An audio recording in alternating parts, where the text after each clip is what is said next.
Eccoci, eccoci, adesso sì, adesso sì. Innanzitutto un piacere di poter aggiungermi a questa bellissima squadra, con tanti ospiti, con tantissime novità, e chiacchierare, parlare di questo bello sport in diretta con la Padel TV su Twitch. È veramente una sfida interessante, molto molto bella, perché avremo, cioè, delle puntate con diversi ospiti, quindi sarà bellissimo. Approfitto e colgo il momento per ringraziare a Nicola, a Ale Budel per l'opportunità, per farmi parte e niente, per cominciare a parlare con voi, con Bini, un grande maestro della FTP, ovviamente grande giocatore, sappiamo un po' il suo palmarès, che poi ovviamente glielo facciamo dire, quindi sicuramente ci godremo questa serata diversa, serata di pioggia a Milano, ma parlando di padel tutto si fa più bello, no? Sì, sì.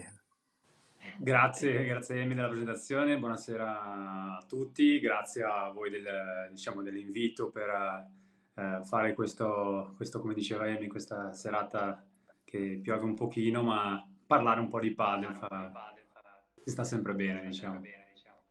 Senza dubbio, senza dubbio. Oggi abbiamo preparato per tutti voi che siete collegati ovviamente dalla piattaforma di Twitch, che ci seguite sui nostri social anche.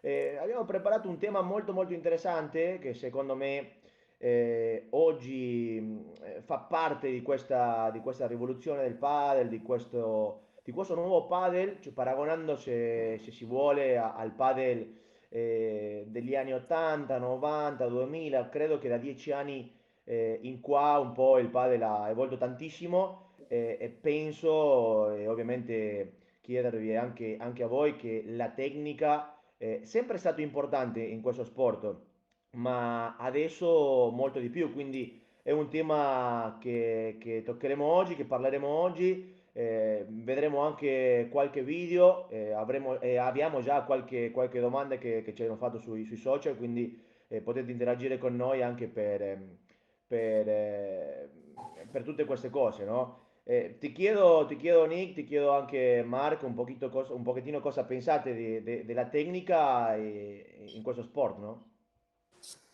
Ma sai, Emi, cioè, lo chiedi a noi che ci siamo buttati in campo dopo aver usato sempre e solo i piedi.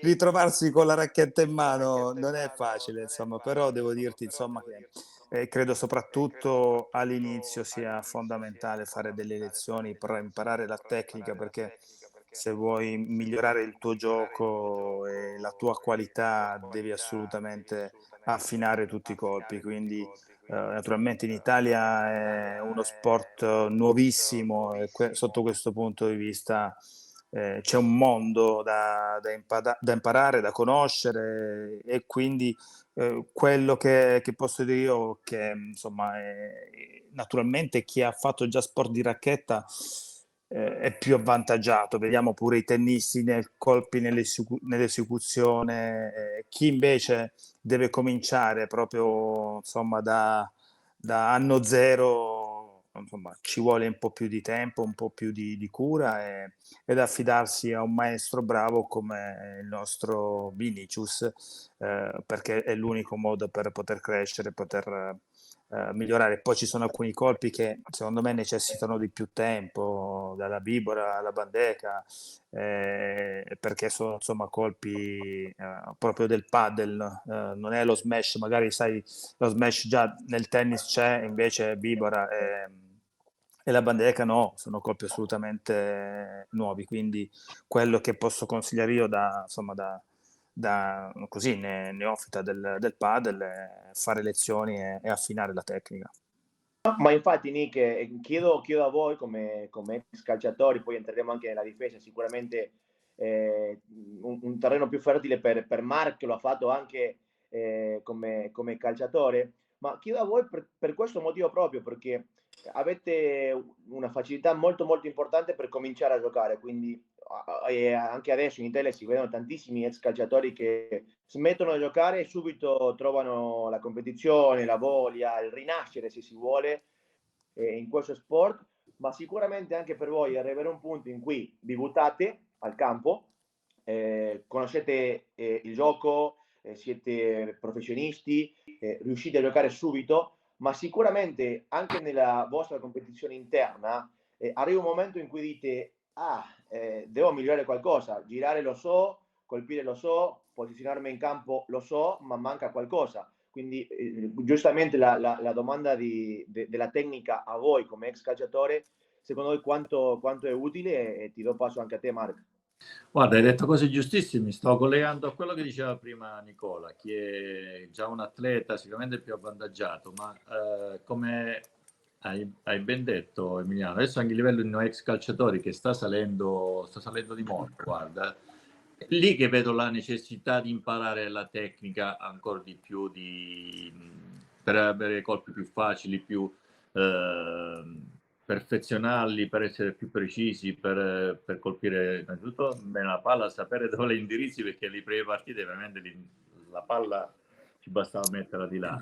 Invece mi accorgo, più io salgo il livello, più hai bisogno di tecnica, più hai bisogno di fare lezione, più hai bisogno di essere pronto e soprattutto pronto alla tecnica e alla tattica, che vanno veramente nel padel, vanno di pari passo.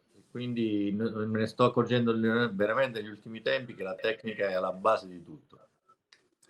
Io concordo pienamente con... Dimmi? Posso intervenire? Sì, certo, quindi ti stavo per dare passo a te come maestro, ti stavo per fare questa domanda. Come fai tu con i tuoi allievi? Quanto è importante anche per te? Quanto insegni la tecnica? E Mark lo ha detto anche, tecnica, tattica, strategia, penso vanno della mano, no? Sì, sì, infatti come tecnica penso che si tratti dell'insegnamento generico, no? Di quello che noi possiamo eventualmente insegnare all'interno del padel. Diciamo che la fortuna del nostro sport, come abbiamo già ascoltato in tante salse, è il fatto che siamo comunque un campo piccolino, con una racchetta comunque non tanto lunga, l'obiettivo è tirare oltre la rete che non è così lontana da noi, quindi risulta diciamo un compito non così complesso per iniziare, per giocare, per divertirsi, no? Quindi per quello che probabilmente prende tanto il padel. Ovviamente l'apprendimento come qualsiasi altro settore, altro sport in cui devi metterti, devi allenarti e fare cose specifiche, ma principalmente nel padel, uno sport in cui tutti quanti, diciamo, noi riusciamo a giocare e divertirci, basta impegnare un pochino di tempo all'apprendimento, ovviamente a pari passo tecnico, tattico, di gioco e di tutto, che effettivamente le persone possono vedere un miglioramento notevole nei primi mesi, dove comunque si parte da una base chiamiamo di zero, completa sopravvivenza all'interno del campo, e si va ad acquisire un po' di informazione per iniziare effettivamente a fare un po' di giocate tattiche padelistiche piuttosto che a svolgere un movimento più tecnico. Poi ovviamente arriva un punto in cui, come in qualsiasi altro settore, vuole imparare a giocare bene, mi metto lì, gioco più volte a settimana, faccio un allenamento, faccio una lezione più volte a settimana per imparare effettivamente. Però col padel dall'inizio basta veramente un percorso di qualche mese per notare già la differenza. È vero ed è giusto. Io anche qua dico un pochettino la mia, perché in questo sport credo che la tecnica non sia semplicemente per migliorare, quello sicuramente da un livello medio in su è quasi lo più importante, però non so se sappiate, magari no, quelli che stanno anche dall'altra parte della diretta. Io vengo dall'Argentina, in Argentina si gioca questo sport dagli anni 80, si giocava in muro, in cemento, ed è stato uno sport che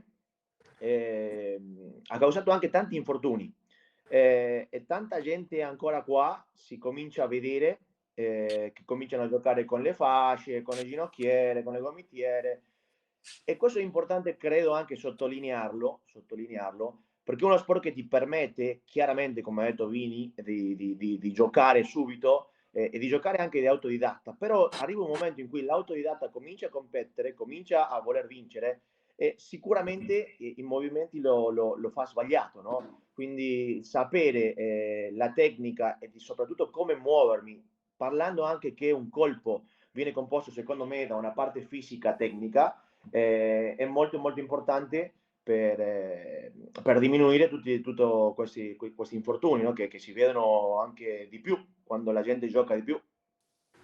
Ma solo un fatto, scusami se mi permetto, solo un fatto anche Sì. di consiglio di racchette, no? Solo il fatto di avere comunque qualcuno che guida, diciamo, questo giocatore di padel, quindi un punto di riferimento che può essere un istruttore o insomma qualcuno con esperienza, che quasi sempre è l'istruttore, riuscire a consigliare una racchetta idonea, un attrezzo idoneo, una scarpa idonea, insomma, riuscire a preparare il giocatore effettivamente per poter non solo giocare e divertirsi, ma come diceva Emi, evitare di farsi male. Perché poi magari a differenza dell'Argentina dove c'erano muri c'erano le pareti in muro, il pavimento si giocava e col cemento, e quindi dove comunque è molto, cioè c'è un urto importante negli spostamenti, come lo squash poi alla fine quasi, no? Cioè c'è un urto molto importante. Noi siamo, diciamo, fortunati qua in Italia che giochiamo su un tappeto poi alla fine, quindi diciamo quella parte di urto abbiamo un po' di meno, ma ovviamente capitano purtroppo tante lesioni e lo vediamo adesso per l'epicondilite, l'epitrocheite, però la maggioranza dovuti, come diceva Eno, o movimenti troppe volte ripetuti sbagliati, attrezzature non idonee, perché quello fa tantissimo, poi vi fa fare un movimento sbagliato perché è troppo pesante, perché non riesco a tenerla, la scarpa sbagliata, insomma una serie di situazioni, come a me piace dire il controparete. Il controparete dei primi mesi di vita padelistica è una cosa che o riesci ad allenarti effettivamente, o io consiglio sempre di non farla nei primi 3-4 mesi. Ragazzi, però qua contro parete c'è il maestro dei maestri, Marco Giuliano. È nato prima. Il suo primo colpo è stato la controparete. Cioè lo fa sempre in ogni situazione, cioè proprio sempre. Lui il suo colpo lo sente. La mattina si sveglia a casa controparete. Peccato che la mia Io qua faccio un break perché oggi abbiamo giocato.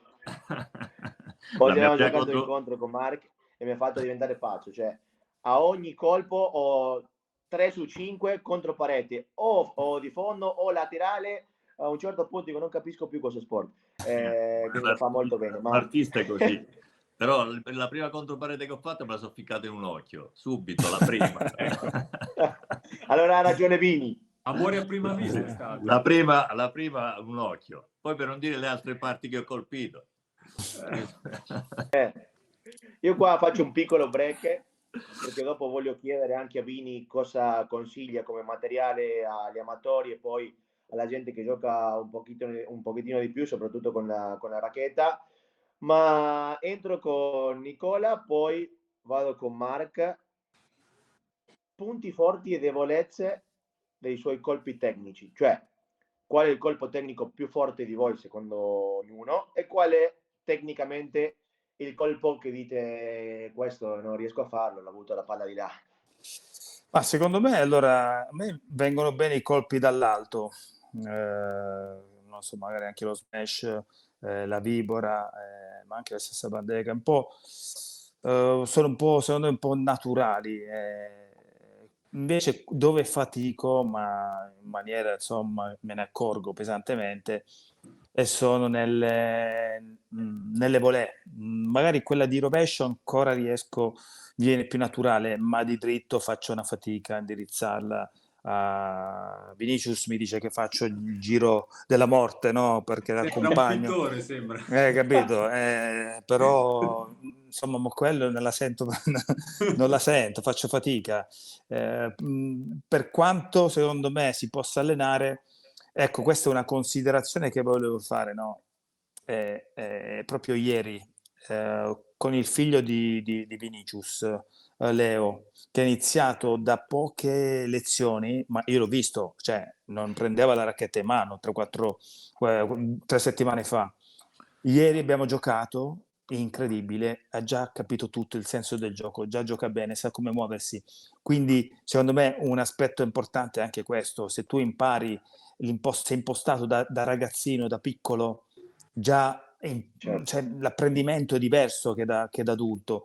quindi per quello io consiglio anche ai ragazzi, ai bambini, subito, anche ai genitori, fa provare questo sport, perché c'è un apprendimento diverso e super veloce. Io sono rimasto meravigliato ieri, abbiamo fatto una partitina, ma veramente in 4 lezioni ha fatto, già ha capito tanto del padel, quindi da adulti si fa un po' più fatica, è come quando sci, no? Che se sci da piccolo comunque sei più avvantaggiato perché ti viene naturale, quando diventi grande imparare diventa più difficile.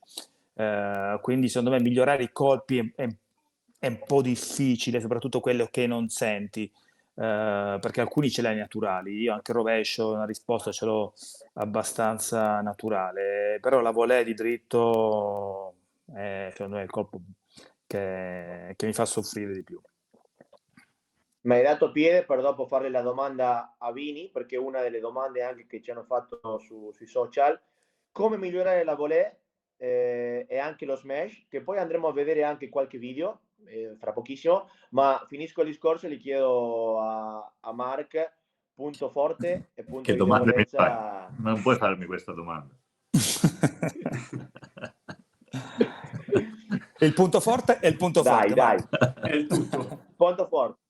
Allora, no, devo essere sincero, ho avuto un ottimo maestro, che è Nicola Moruso in quello, nel senso che Si siamo messi bene. Nicola mi consiglia sempre bene, perché veramente ha occhio, tanti difetti, perché io sono stato, per colpa mia, a volte pigro, magari faccio poche lezioni, e quello è un grosso handicap. Invece Nicola mi ha sempre, e soprattutto quando osservavo Nicola allenarsi con Vinicius, travevo molti spunti più a guardare che praticare. Però Nicola ha occhio in quello, le posizioni nella difesa. Visto che non ho una specificità, perché gioco, io sono un tappabuchi, gioco sia a destra che a sinistra, dove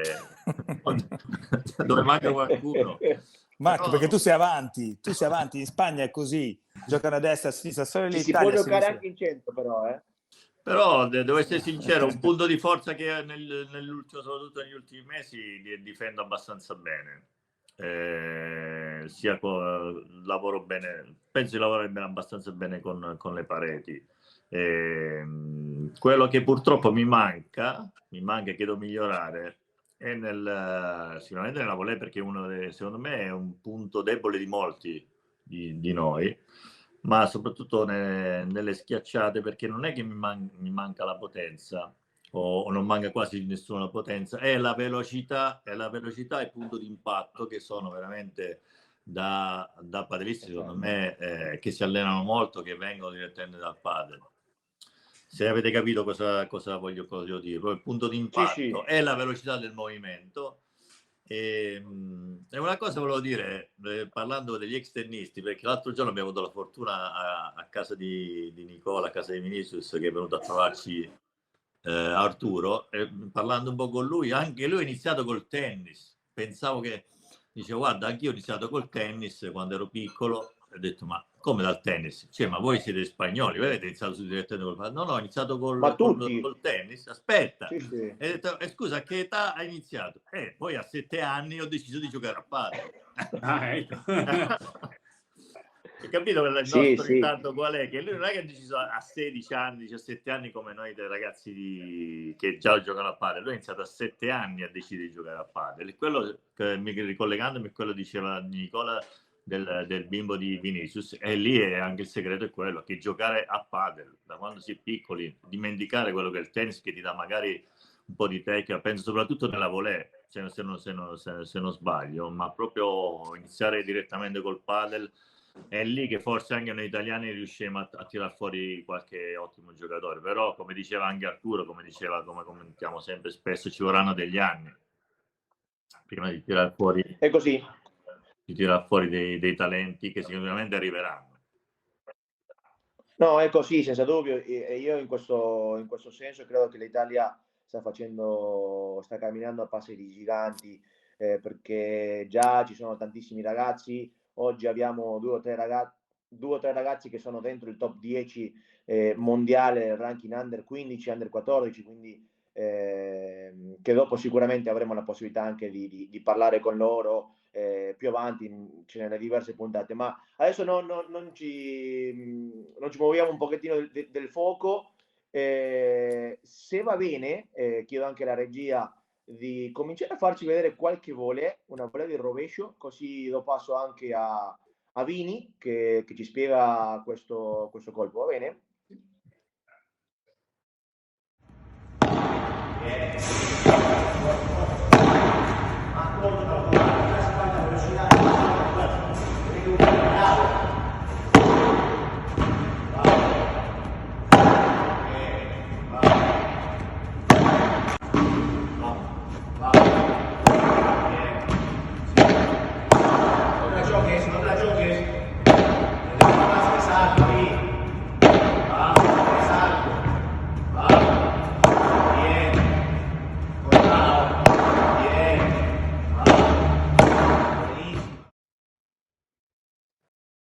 Ok, perfetto. Qua possiamo anche sviluppare due colpi. Prima il rovescio di fondo campo, poi una volée di rovescio. È importante anche sottolineare che il video è stato fatto con un ragazzo semi-professionista, quindi magari ci si può spiegare come fanno loro che giocano un pochettino più avanti, no? Sì, vabbè, parlo di una tecnica un po' più amatoriale, ma che comunque è la base di quelli, diciamo, i giocatori più avanzati, no? Come si era visto nel video prima, una delle cose più importanti in questo sport qua, visto che comunque il campo, essendo più piccolino, non avendo distanze troppo lunghe, una delle cose più importanti è la capacità di controllo dei giocatori. Quindi noi vediamo in quel caso Bubu che sia da fondo che avanti, una delle prime cose che lui fa è cercare aprirsi il corpo, no? Aprirsi il corpo, aprirsi le spalle verso la palla, o andano anche all'indietro, in quel caso lì andano sempre verso la palla. Quindi una delle prime cose da farsi è riuscire a girare il busto insieme alla racchetta, aprendo il corpo insieme ai piedi, in questo caso la volée di rovescio ai piedi sinistro di un giocatore destro, ovviamente, no? Quindi aprendo col piede sinistro insieme alle spalle e poi andando a cercare la palla con la gamba destra, no? Emi, parla un po' degli errori tipici di questo colpo anche magari, no? Sì, certo, sì, tranquillo, vai avanti, che poi ti collego anche questa domanda, che sicuramente me la puoi dire con gli errori tipici, l'utilizzo del polso nel punto di impatto, perché è molto importante anche. Sì. Adesso c'è Nicola che è attento alla risposta, guarda lì. Sì, sto ascoltando perché sono tutti consigli preziosi. No, allora, secondo me il discorso polso alla fine noi dobbiamo sapere che il polso cosa genera? Genera più effetto, no? Quindi noi spesso vogliamo più effetto alla nostra palla, però dobbiamo fare attenzione all'uso del polso non solo nella volée, no? Ma generico di quando usarlo e come usarlo, perché poi quanto più noi usiamo, più alla fine più controllo dovrei avere, cioè più conoscenza del mio corpo e più allenamento dovrei avere per sostenere un movimento di polso.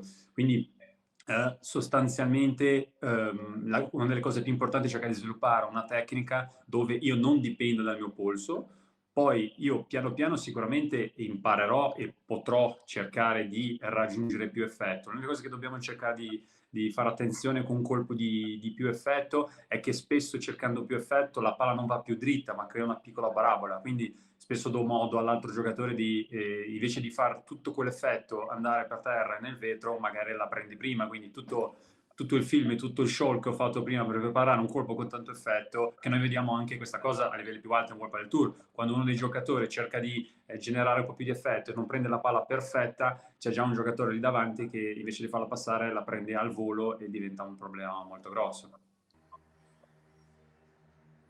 Esatto. E se mi dovresti dire o dovresti consigliare anche agli spettatori come migliorare la sua tecnica, parliamo dei colpi al volo, come si può migliorare, Vino? Sì, io lavorerei tantissimo nell'attesa della palla, cioè cosa succede? Troppo spesso i giocatori autodidatti, no, che stanno comunque imparando, hanno questa tendenza di andare sempre addosso alla palla, verso la palla, no? Noi abbiamo parlato che noi abbiamo un campo molto piccolino, quindi già ne ho poca distanza tra il mio avversario, se in più ogni volta devo fare un passo in avanti che mi si mangia 1 metro di campo, diventa un problema aver tempo, cioè dovrei stare molto bene fisicamente per recuperare quel tempo, quel metro in più, no? Quindi tante volte nel padel, anzi sicuramente dal fondo e molte volte anche a rete, basta girarsi, no? Quindi io come primo step quel consiglierei è cercare di girare le spalle, cercare di girare il corpo. Se mi rimane del tempo diciamo a disposizione, io lì vado verso la palla, perché ovviamente l'obiettivo finale è andare verso la palla per cercare di incrementare un po' più di peso insieme alla palla e aumentare l'efficacia. Però non sempre, purtroppo come noi possiamo vedere anche in TV, non sempre c'è quel tempo a disposizione, quindi dobbiamo imparare prima a girare. Girare cosa? Girare spalle, se riesco giro le gambe e quando avrò la possibilità poi io rientro verso la palla, che è il nostro obiettivo finale, quello è poco ma sicuro. Stupendo. Un secondo, Ping Vini, pong. posso dire una cosa Sì. parlando di questo? Vai. No, quando è l'altro giorno che giocavamo proprio con Mark, no? Mark che ha una buona volée, però secondo me l'errore che facciamo, come dicevi tu prima, è quando anche sulla palla forte vogliamo lavorarla e invece lì bisogna bloccarla, perché è un errore molto comune, ho visto che facciamo in tanti, perché quando la vuoi lavorare una palla veloce la perdi e va sul vetro la maggior parte delle volte. Io lo chiamo rispettare il gioco e rispettare la palla, questa tipologia di scelte, no? Cioè, se la palla mi permette di essere attaccata, io posso eventualmente valutare la possibilità di attaccarla. Quindi, se sono riuscito a girarmi, se sono arrivato bene, posso mettere l'altra gamba, io poi vado ad attaccare la palla anche col mio corpo e col mio braccio. Ma se io sono costretto a una palla in cui non ho tempo a disposizione, no? Come mi dicevi tu, una palla un po' più forte che arriva addosso, io non è che posso pretendere troppo da quella palla. Io quello che devo concentrarmi è essere più stabile possibile, anche se non sarà facile, perché comunque mi arriva veloce, e devo cercare di bloccare. Bloccare cosa vuol dire? Bloccare vuol dire cercare di concentrare l'energia nella parte addominale, no? Se vogliamo essere tecnici, per cercare di controllare il mio corpo e fare un piccolo movimento, chiamiamolo più obliquo. Faccelo vedere, più Vini. dritto. È un movimento, facciamo il rovescio, no? Stiamo facendo il rovescio, quindi mi arriva una palla verso, diciamo, il mio busto, quindi il bloccaggio consiste nel, se ho un minimo di tempo, aiuto un po' con le spalle per poi fare un piccolissimo movimento verso in avanti, e questo si chiama il blocco. Quindi ovviamente essendo forte io non ho tempo a disposizione per fare oltre a questo. Molte volte ci sembra di avere del tempo, e che succede? Se non abbiamo tempo e addirittura non siamo neanche arrivati bene con le gambe, perché tante volte io vedo, ma sempre a livello giustamente amatoriale, no? Già una palla che dovrebbe essere bloccata non viene bloccata, in più magari si fa anche camminando, cioè nel senso muovendo i piedi. Una palla in cui noi possiamo vedere, ad esempio, potete osservare, no? Il partito col Padel Tour, quando c'è qualcuno che fa un'uscita, arriva veramente bene, un pallonetto alto per fare un'uscita di parete forte, i giocatori non solo si fermano un metro prima magari rispetto alla posizione normale della rete, ma come allargano le gambe, aspettano che arrivi il treno, sbatta contro il corpo loro, perché arriva una forza incredibile. Loro hanno bisogno di diciamo, bloccare quell'energia che arriva, e con le gambe io vado a bloccare quell'energia, soltanto a ripiazzare la palla. Ovviamente loro sono a livello in cui bloccano controllando la palla, cioè blocca dove vogliono quasi sempre, quindi ovviamente ci vuole un'energia fisica troppo elevata. Però blocco e poi riprendo la posizione. Quindi la palla non mi dà possibilità di attaccarla, io blocco e poi ricomincio il punto di nuovo. Cioè, praticamente questo treno ha sempre investito me. Io sono sempre stato in mezzo ai binari. Sono sempre lì in mezzo. Ragazzi, Giusto. completamente giusto quello che ci ha detto Vini, ma io voglio entrare in un pochettino momento di colore, un ping pong per Nicola, per Mark e per Vini come giocatore, non come maestro. Semplicemente dovete rispondere dall'1 al 10. Quale punteggio vi date voi steso? Colpi al volo, Nicola, volete diritto, dall'1 al 10. 4. Mark. Perché mi fai questa domanda? Sai che 10 sono tutti 10. Però se essere sincero, dipende dalla giornata. Umili, sinceri o come volete voi. Posso variare dal 2 al 7. Dipende dalla giornata. Okay. È stata una giornata difficile.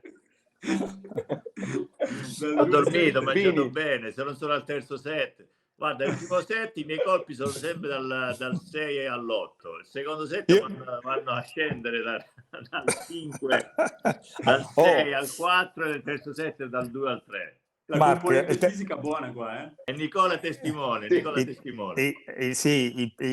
terzo set metterei Mark anche un meno davanti, meno 2, meno 3, anche meno. Però il primo set è fantasia, è poesia. Power, tutto. Siamo freschi. Vini, tu come giocatore? Volei di dritto, hai detto, no? Sì. Ma volei di dritto, secondo me, una buona volée, quindi io starei sui 9 addirittura, volei di dritto. Il colpo che mi piace di più è quello che mi esce meglio. Vabbè ragazzi, è stato un piacere, io a questo punto vado via, è stata una bella trasmissione. Volei di rovescio 6. Ho sentito. Purtroppo volei di rovescio. Cosa?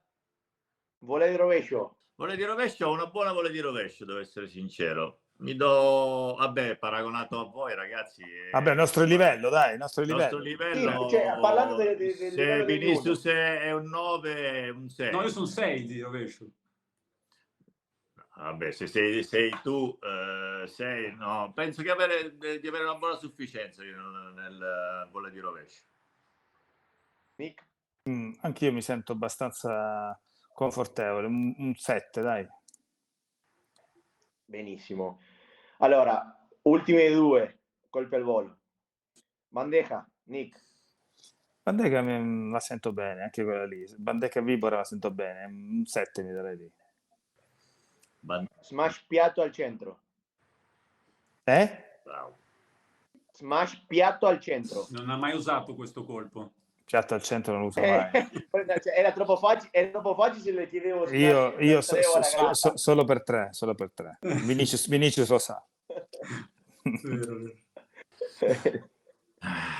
Bene. Mark, tu per 3 e gancio, quanto? Per 3 l'ultima volta, forse mi è successo casualmente quest'estate. Una stecca.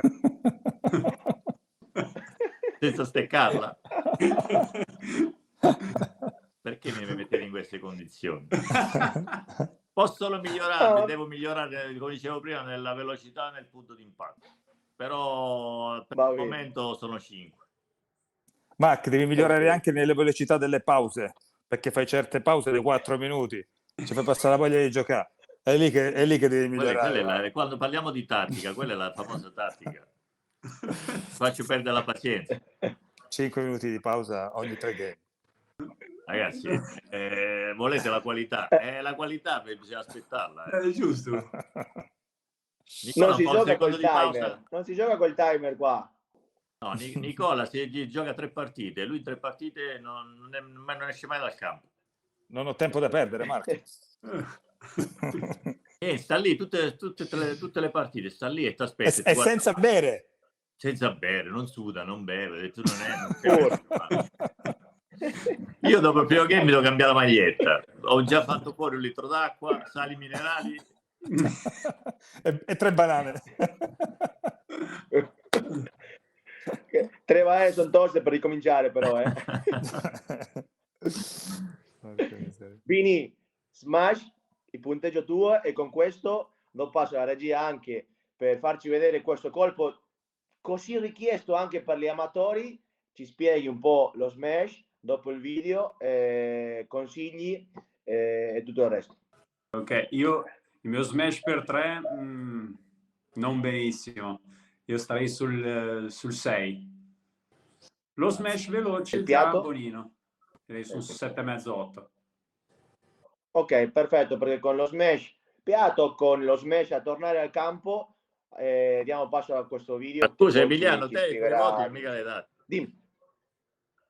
Ma non me l'avete chiesto? Max, daglieli tu che oggi l'hai visto giocare a sto punto.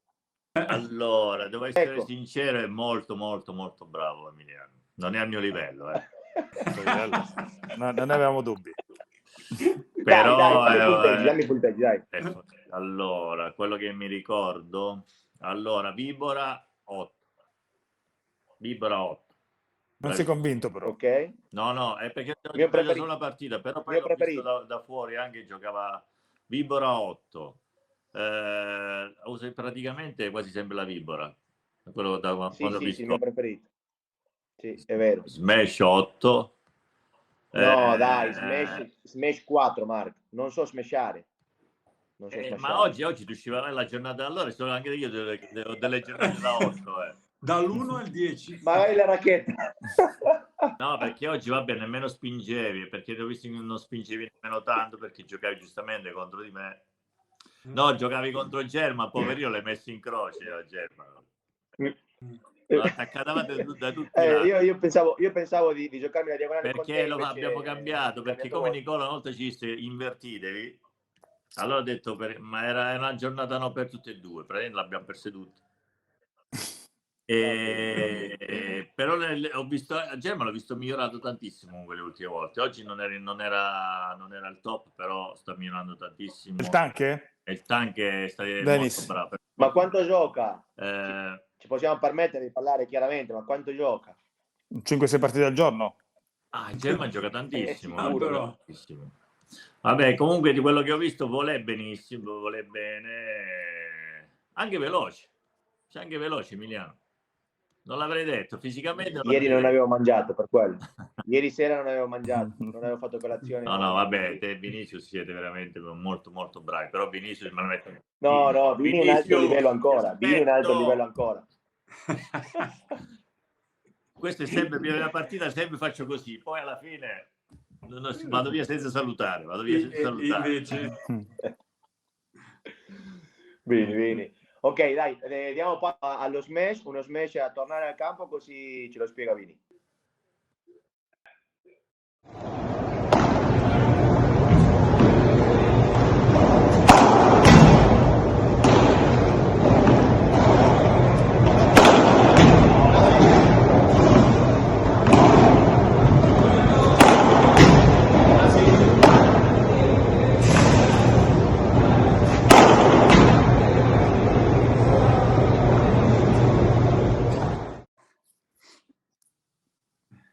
Eccoci, come abbiamo detto, uno smash con kick, ma a tornare al proprio campo, non per farlo uscire, molto utilizzato nel giocatore di destra, Vini. sì, diciamo che è una tipologia di smash, diciamo che usa un po' più di energia, un po' più di forza. Come noi abbiamo potuto vedere nel video, è una tipologia di smash che va svolta un pelino più vicino alla rete, perché il giocatore ha bisogno di schiacciare la palla dal punto più alto, cercando comunque di non farlo una palla troppo profonda, perché è estremamente importante questa tipologia di palle che rimbalzi il più alto possibile nel vetro di fondo. Quindi non può essere troppo da lontano una palla del genere, altrimenti diventa un'altra tipologia di smash, che è quello come noi vediamo di Tapia, di Lamperti, in cui devono prendere veramente il fondo, gli ultimi centimetri di campo, ma con una quantità di effetto incredibile. Per rendere un po' l'idea, questa tipologia di smash qua è un po' una tipologia di smash che fa Teio, che è uno smash molto schiacciato, senza tanto effetto, dove lui va a puntare tanto che prende il vetro nella parte più alta. Ovviamente, essendo alto, lui il vantaggio è quello di poter eventualmente lavorare un po' meno la palla e andare molto più di potenza. Ovviamente è una tecnica però che non gli permette di smashare tanto da lontano, diciamo, perché ha bisogno di cambiare la tecnica un po' più, togliere un po' più di forza e usare un po' più di effetti per far sì che la palla salga un po' di più con l'aiuto dell'effetto, visto che l'angolo che può generare da un po' più lontano dal campo non è enorme. Vinicius, ma allora ti ricordi la partita che abbiamo fatto ora, io contro te, Budel, no? Budel. C'è stata una falla in cui insomma Coelho ha colpito uno smash, ma credetemi, ma la palla lentissima e ha fatto il per tre, è incredibile. Mi è rimasto impresso quel colpo lì, perché è tutta precisione, tutto effetto, ma la palla andava piano, ti ricordi, Vini? Sì. Ha Cioè, avuto una palla che non era neanche così corta e infatti abbiamo potuto osservare da parecchio vicino, e lì è un po' il discorso iniziale della puntata, no? La tecnica, quindi è possibile svolgere una cosa del genere con una tecnica ovviamente molto elevata e una condizione fisica molto elevata.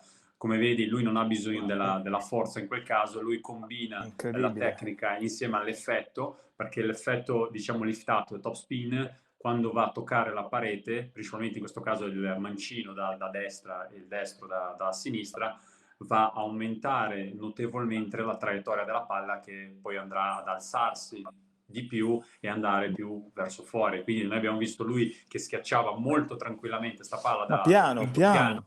dal quinto piano, però lui dal Sì. quinto piano schiaccia quella palla, quindi con un'angolazione parecchio importante, riuscendo a prendere una parte del vetro molto alta, e lì bastava un pochino di effetto. In realtà non ha bisogno neanche di così tanto effetto, perché prendendo la parte alta del vetro naturalmente poi la palla va a salire, Incredibile. va a salire tantissimo. Stiamo parlando del numero 1 al mondo e magari il giocatore che fino a 2 anni fa avevamo qualche dubbio e che poi alla fine, quando si incoppia con Tapia sulla prima metà della stagione, hanno stravinto tutto. Credo che adesso sono in un momento di un po' di difficoltà, come è giusto che sia anche.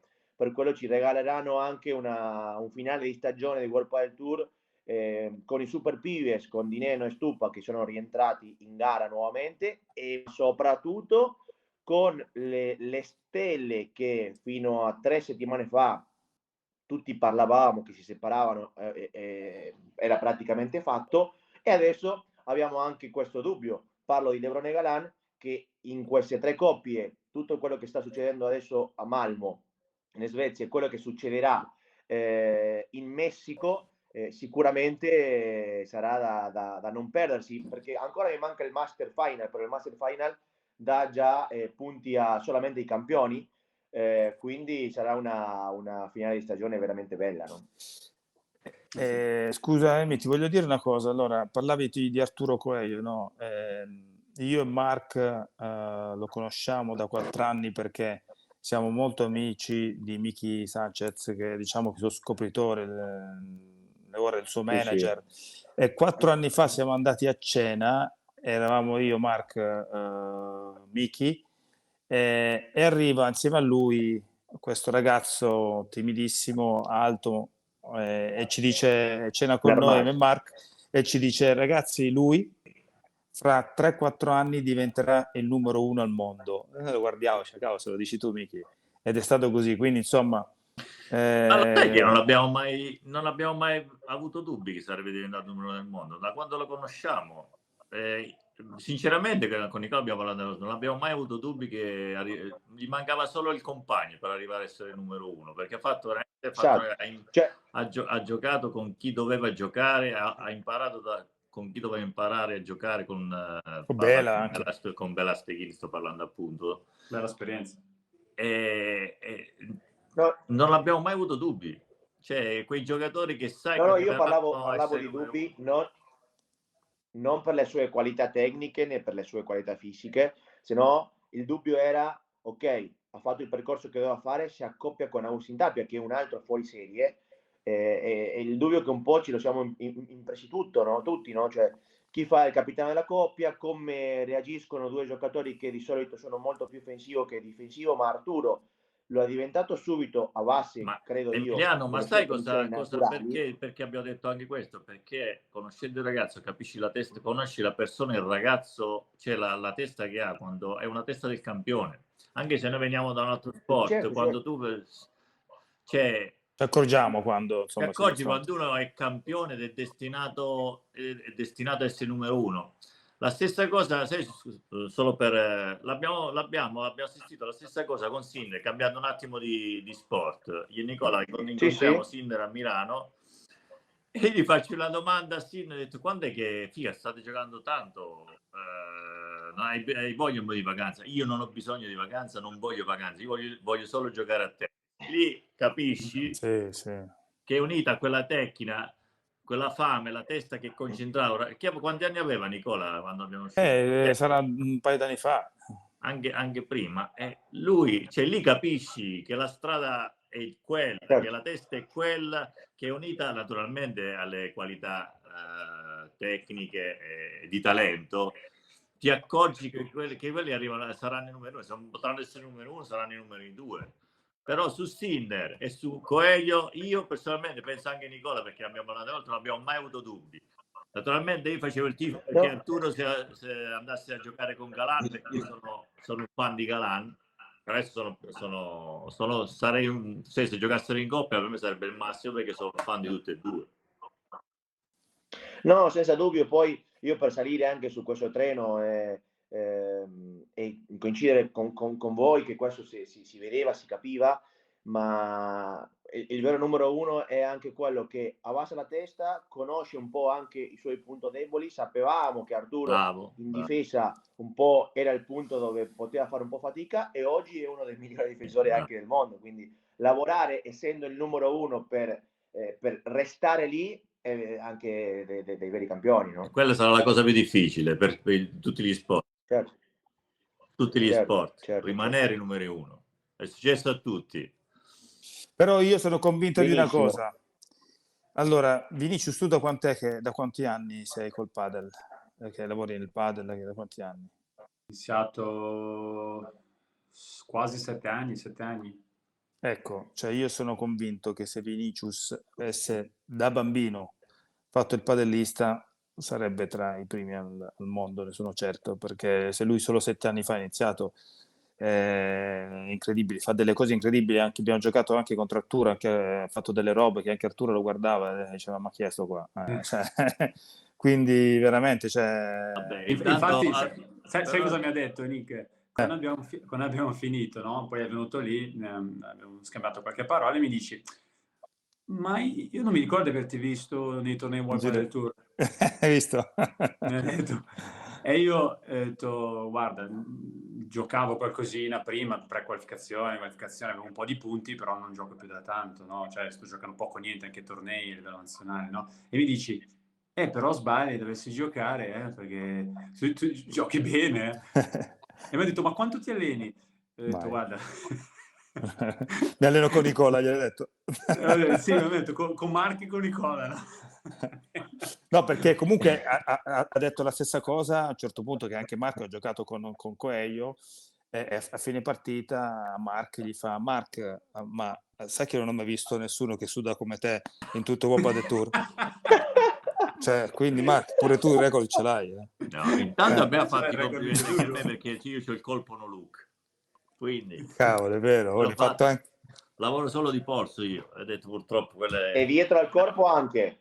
C'è talento però, Però vi dico questo, Bene. abbiamo pranzato con Arturo e ci tiene tantissimo a vincere il Premier a Milano, tantissimo, perché lui ama l'Italia e ci tiene tantissimo a vincere a dicembre. Cos'è che ha detto Nicola? Io sto imparando l'inglese, ma la lingua che voglio imparare è l'italiano. Italiano. Beh, anche perché Un se grande... viene a pranzo con noi sicuramente deve parlare italiano.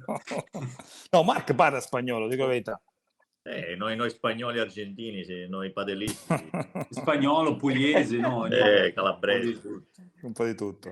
Poi per chiudere un pochettino il discorso di Arturo, di numero uno, ovviamente bisogna essere anche una grande persona, e tutti nel mondo del padel sappiamo e conosciamo che Arturo in questo anche è un fenomeno, quindi poi anche gli aneddoti, ovviamente i racconti che fanno con Tapia, le sue stanze, della notte previa quella a diventare numero uno. Quelle sono cose che sicuramente vanno anche a Vinata e contribuiscono alla causa di essere i numeri uno, no? Quindi chapeau per Arturo e per tutti quelli che stanno lì, cioè, a noi solo ci fanno godere di più questo Assolutamente. sport.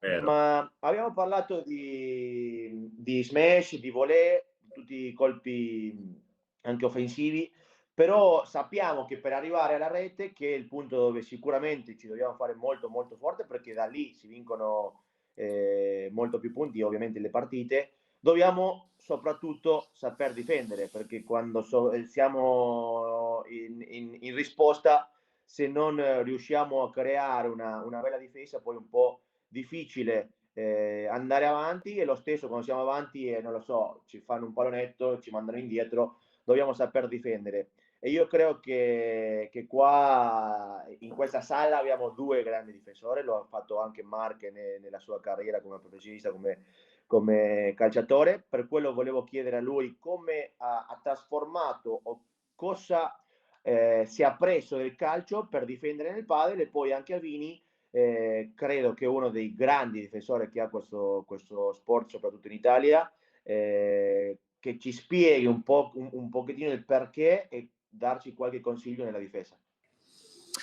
Allora, guarda, la mia pochissima esperienza del padre, io penso che Nicola invece che sia stato un grande attaccante, invece per me è uno dei ex calciatori che difendono meglio, veramente difende benissimo. Il discorso psicologico, parli del discorso tecnico, la domanda. No, del discorso psicologico,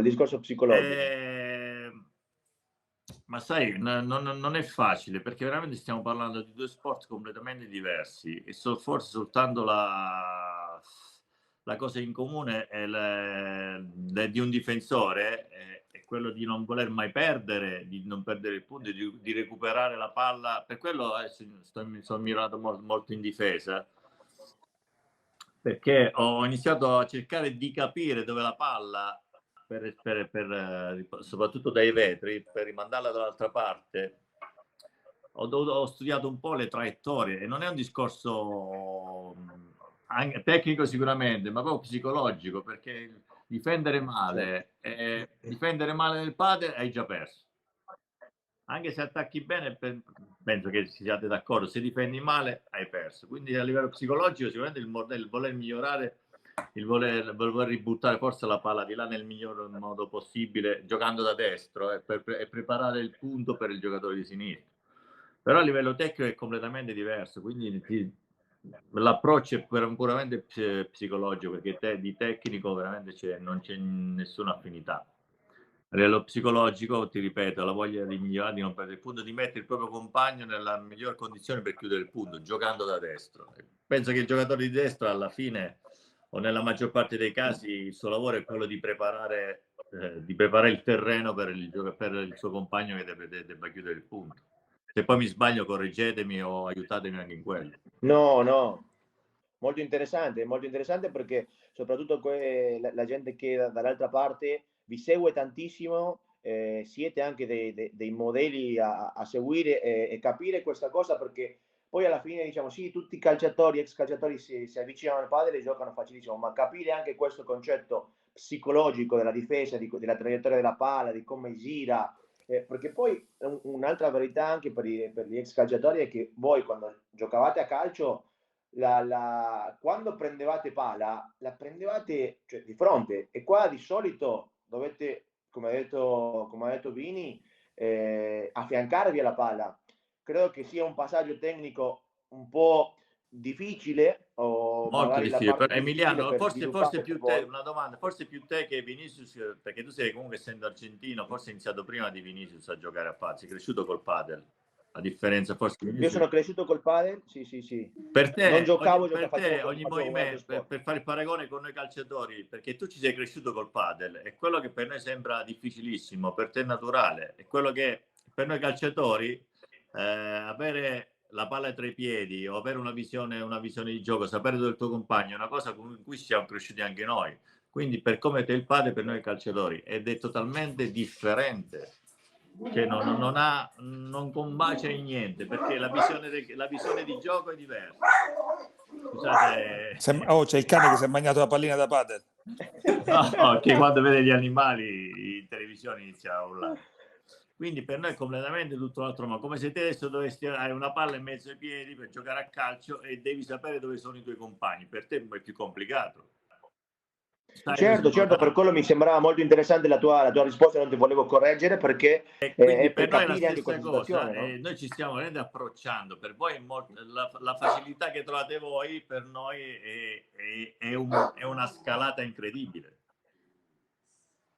Interessantissima risposta, e ti ho seguito molto attentamente, perché era anche un dubbio personale, perché si parla anche così di queste cose, quindi sentirti e farci capire come hai approcciato tu al padel è veramente interessante, perché ci sono anche gli amatori che vengono dal calcio, il calcio amatoriale, e che giocano padel, quindi si possono sentire identificati, no? E ripeto, sono due mondi completamente diversi, proprio perché di uguale usi le gambe ma non usi i piedi, usi le braccia come che nel calcio le usi solo nel mio caso solo per dare gomitata agli avversari. Invece nel padel devi usare la tecnica. Poi ho un problema che io sono mancino e gioco con la destra. Quindi, perché noi vecchi una volta invece di il mancino era la mano del diavolo, quindi io gioco con la destra. Quindi sapete quante complicazioni per noi anzianotti c'erano. Se no ero come Coelho adesso. Invece sono come Giuliano. Vini, invece, mentre recuperiamo anche a Nicola, ci puoi spiegare un pochettino cosa ne pensi della difesa e darci qualche consiglio, perché è stata un'altra delle domande che la gente ci ha fatto su Instagram. Sì.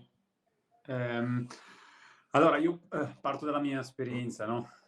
Diciamo che se tu mi chiedessi qual è il tuo miglior colpo, no? Io risponderei la difesa.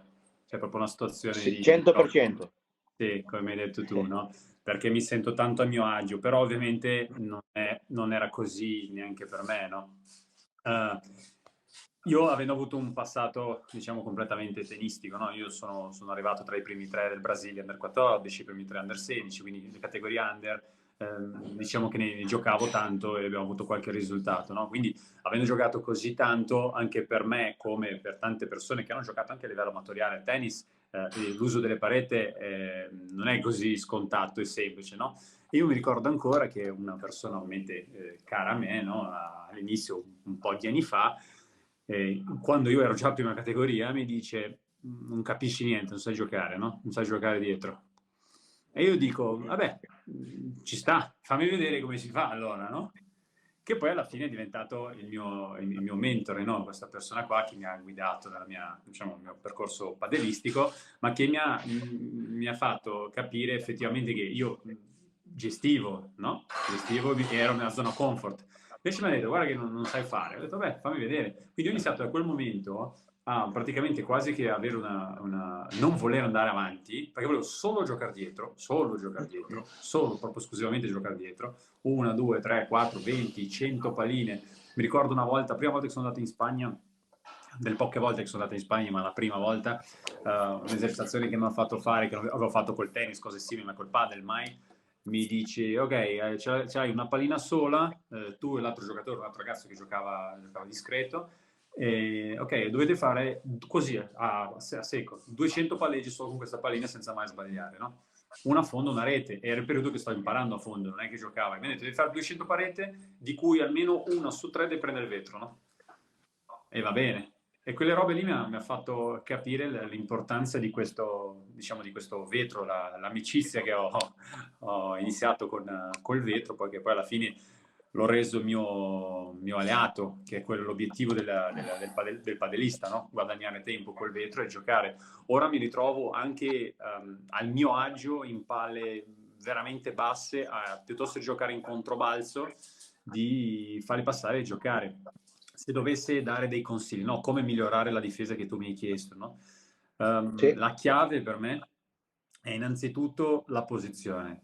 Quindi se noi sappiamo dove posizionarci, la palla che arriva dopo è una palla a prescindere più semplice di quello che potrebbe essere normalmente. Quindi saper posizionarsi è già un bel punto della tecnica stessa, quindi dal punto di partenza in cui devo partire. La seconda cosa è che in fasi di fondo campo, che possiamo chiamare difesa, ma su questa cosa sono un po' contro chiamarla difesa, perché poi alla fine, essendo il mio corpo più forte la parte da fondo, spesso riesco anche a comandare il punto da dietro. Quindi sono dietro, ma non sono in difesa. Alla fine riesco a muovere il mio avversario in modo da non dar mai una prospettiva di offensiva a lui. Quindi continua a correre senza una prospettiva di offensiva. Quindi un consiglio, diciamo, primo è la posizione, il secondo è avere la racchetta bassa. Avere la racchetta bassa è un'altra soluzione che ci permette di fare quasi un'altra metà del lavoro. Cioè, quindi essere Certo. posizionato giusto e avere sempre la racchetta bassa, se dovessi dare due consigli, questi qua sono i consigli più preziosi per chi vuole difendere bene. Molte volte no, quasi sempre a livello amatoriale noi vediamo una posizione di attesa statica, con racchetta spesso lasciata da un lato, la mano sinistra da un altro per il destro, oppure quando magari siamo pronti con la racchetta molto elevata, o peggio ancora quando vado a fare un'apertura circolare, quindi difendere palle medie complesse con aperture circolare diventa parecchio difficile, no? Perché molte volte le persone confondono la tecnica che vedo in TV, no? Che ogni tanto i giocatori ricaricano verso su, no? Però è una bella differenza tra aprire, circolare e iniziare da sotto e eventualmente, se ho del tempo, poi ricaricare il movimento, no? Cioè che viene fatta in una fase successiva se valutato che ho un po' di tempo a disposizione. Quindi essere un buon difensore, essere un buon giocatore da fondo, chiamiamolo così, è un giocatore che capisce bene dove dover mettersi, con quale profondità dover mettersi, quindi attendendo la palla con la racchetta bassa, ma soprattutto in fase di ricerca della palla riuscire a mantenere la racchetta più bassa possibile. Se entrate, io dico sempre, no? Qualsiasi palla che tocca il vetro può essere presa. Qualsiasi, ma proprio qualsiasi. Noi vediamo a World Padel Tour palle che tornano su, e questo concetto qua per me è molto chiaro, no? E lo cerco di applicare anch'io su questa cosa. Tocca il vetro, posso prenderlo, no? Ovviamente sta all'abilità del giocatore di riuscire a infilare la racchetta al di sotto della traiettoria della palla. Che ci vuole? Devo piegarmi, ovviamente in palle più difficili dovrei piegarmi per riuscire a entrare sotto, quindi non basta usare magari il polso che piego la racchetta in basso e muovo, ma devo riuscire a abbassarmi completamente per fare un colpo normale.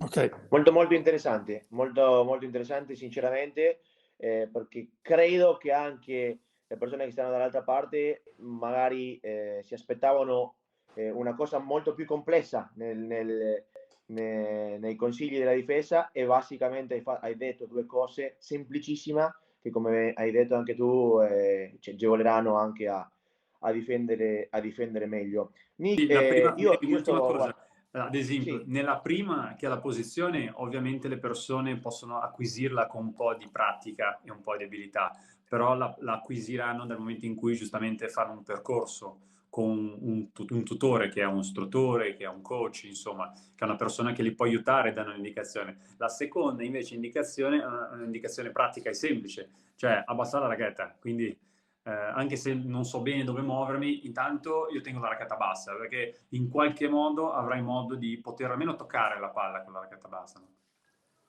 Perfetto. Guarda, io sto così bene che ne sarei a parlare anche tutta la notte. Sicuramente non lo possiamo fare, per quello comincio a darle un finale a questo, ma la domanda concreta per Nick, non ti chiederò Nick come hai approcciato tu dal calcio al padel come giocatore, ma sì come hai approcciato come persona al padel e come investitore, perché non è banale, cioè hai deciso di investire il tuo tempo, di investire tante cose per dare la possibilità a ragazzi come noi, istruttori o gente che decide di giocare a padel, aprendo anche il tuo proprio circolo, e cosa significa per te questa cosa, no? Ma sai, allora è stato veramente amore a prima vista, perché io giocavo a tennis dopo aver smesso sui campi da calcio, ho iniziato a giocare un po' a tennis, anche ci divertivamo, però dalla prima volta che ho preso la racchetta in mano, non lo so, è stato proprio amore a prima vista, ho detto, ho regalato completamente le racchette, tutto a un amico nostro che Mark conosce, non sto dicendo una cavolata, e ho detto, io voglio giocare solo a padel perché mi diverte, perché è uno sport che, ecco, a me piace anche difendere, cioè a me quando difendo una bella palla, una bella azione, tiro su, cioè, mi dà soddisfazione non solo chiudere il punto, quindi mi piacciono tutte e due le fasi di questo sport. Sai, di solito uno preferisce una all'altra, invece a me se devi dire quale scegli, non lo so, mi piacciono tutte e due, sia una che l'altra, quindi è uno sport subito immediato che poi è socializzante, quindi un insieme, un mix vincente. E poi 2 anni e mezzo fa, con Alessandro Budel, in cui insomma abbiamo giocato insieme a padel, a calcio, scusa, ormai parlo solo di padel. Mi dice, Nicola, c'è questa possibilità di investire nel Tolcinasco e insomma, e l'ho presa in considerazione. Sinceramente, all'inizio pensavo fosse un po' più un gioco, invece comunque è un'attività vera e propria, e Vinicius insomma lo sa, e c'è bisogno veramente di dedicarsi, di attenzione, di fornire, secondo me, dare sempre più servizi, perché ora i club iniziano a essere tanti, quindi devi distinguerti assolutamente per quello che deve essere un servizio per i tuoi clienti, quindi renderlo un club frequentato da gente che ama lo sport, ma anche che ama stare insieme. Quindi è quello il nostro obiettivo, e in più, insomma, dare una possibilità di scelta con maestri qualificati, con lezioni guidate, con tornei, insomma, chat di gruppo per livelli. Però Con credo, eventi come questo ultimo con Arturo. bravo, infatti, con eventi come questo Arturo, che sicuramente appassionano chi dai professionisti ai meno agli amatori, quindi credo che sia veramente uno sport aperto a tutti, e questo lo rende speciale, secondo me. Benissimo, ragazzi, non so se volete dire qualcos'altro, io sinceramente L'unica cosa sono che voglio stato dire, veramente... talmente Sì. Nicola è innamorato del padre che hanno cercato di farcelo tradire con il pickleball, ma non ci No. siamo Bravo. cascati. Bravo. Non ci siamo cascati. È vero, abbiamo provato il pickleball. Però niente, l'unica partita che abbiamo fatto è stata quella lì, però l'amore è amore. Amore, amore, noi continuiamo col L'amore, padre. l'amore. Comunque. Va bene così. Va benissimo, allora vi ringrazio per il vostro tempo, per condividere con noi tutte queste aneddoti, ovviamente consigli. Sicuramente ci rivedremo presto con molto più Padel TV su Twitch, con altre puntate. Per me è sempre un piacere poter accompagnarvi. Grazie a voi, è stato un piacere condividere queste pillole di saggezza che ci avete regalato, e quindi è stato un piacere. Ci ha regalato anche Mark, perché è un professionista, Mark, ricordiamo. Grazie Mark dei consigli. Ragazzi, quando volete fare lezioni sono 100 euro a mezz'ora. Se volete peggiorare nel vostro padre, ragazzi, vi mando il mio IBAN. Ora vi farò dimenticare tutto quello che sapete. Soprattutto la controparete. La controparete, ragazzi, sono artista. Io sono artista del no look. Io. A me oggi... Se l'è fatta in casa, 2 pareti di vetro, intanto anche Arturo mi ha detto: Mark, che inventaste il no look? Claro che sì, è l'unica cosa che tengo, il no look. Ma oggi posso aggiungere che ha fatto un no look, ma non solo di fronte al campo, sino con una palla che tornava da dietro, lui girato, ma era quasi un no look col polso. Cioè ha fatto una roba che la fa cioè, che il no look, che tradotto in italiano era non si può guardare. Infatti, ma volevo capire, cioè, non lo guardare proprio. Il no look vuol dire che non ha visto la palla passare? Bravo. Ragazzi, questa è l'ultima volta che mi vedete qui, l'ultima volta che vi saluto, non mi chiamate più, non verrò mai più, non vi voglio più vedere, perché cioè, l'unico genio che è rimasto nel 2023 sono io, me lo state trattando così. Sei tu e Pachito, Mark. Magari. Ragazzi, scherzo, grazie di tutto, è stata una serata stupenda insieme a voi. Alla prossima. Ragazzi, grazie mille, grazie a voi che siete anche dall'altra parte, e vi aspettiamo sicuramente con molto più Padel TV. Grazie. Ciao. Grazie dell'opportunità. Ciao a tutti.